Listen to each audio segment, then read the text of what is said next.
Good afternoon. Thank you for joining me on this beautiful fall day. Some of you I know, some of you I'm working with for the first time. Like Austin Powers, 1997. Look it up. I'm reminded of a funny church sign I just saw recently. It says, "Lord, help me to be the person my dog thinks I am."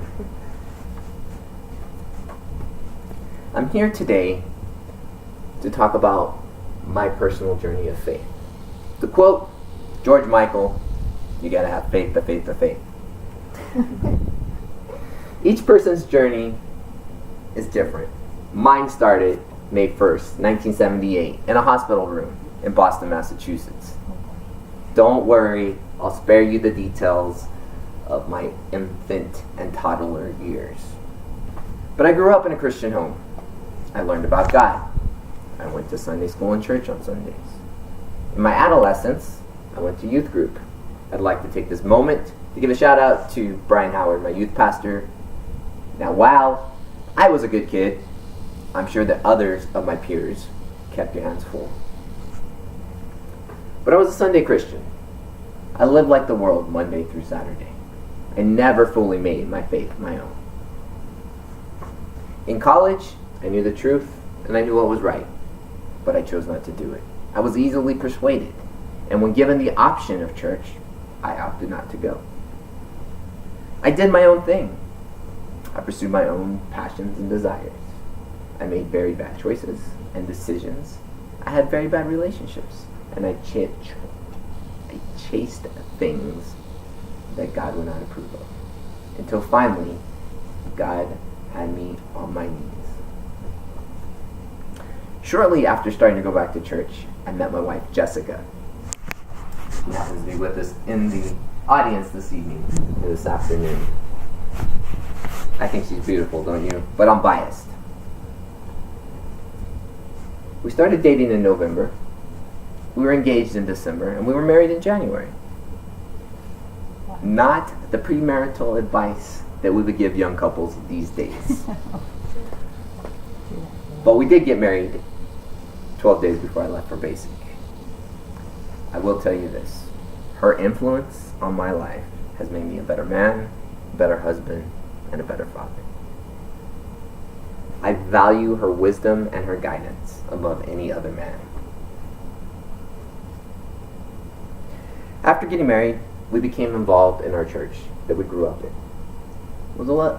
It was a rather large church, but it was a good church. It preached the gospel. But it was also easy to become comfortable and complacent, which is what we fell ourselves into. In 2009, a pastor named Dr. Jesse B. Davis moved his family to El Paso, not to start a church, but to turn the people's hearts back to him. We knew that we needed to get involved with what he was doing for the sake of our own family, yet we didn't know exactly what that looked like. Pastor Jesse has challenged the way we do church. It's not about church. It's not about us. It's about making a difference in people's lives. And how do we do that? By pouring our lives into others. By giving our lives away. By being up close and personal. We only have this one moment to live, as Pastor Jesse says. Who are we going to choose to live it for? His kingdom versus castle philosophy mentality has changed our thought process. It has inspired us to do many things that we never thought we would do, including being foster parents and adopting. Who is the church? What is the church? It's not the building we go to on Sundays. It's each and every one of us in our daily interactions with other people. So in conclusion, my spiritual journey of faith is just that. It's a journey. It's not over by any means, and will not be while I'm on this earth. God is still shaping and molding me for His glory, His honor, and His good works. So as I leave you this afternoon, I'd like you to ponder two verses. that have impacted my life. First is Joshua 24:15. But if you refuse to serve the Lord, then choose today who you will serve. Will you prefer the gods of your ancestors beyond the Euphrates? Or will it be the gods of the Amorites, whose land you now live in? But as for me and my family, we will serve the Lord. Jeremiah 29:11. For I know the plans I have for you, says the Lord.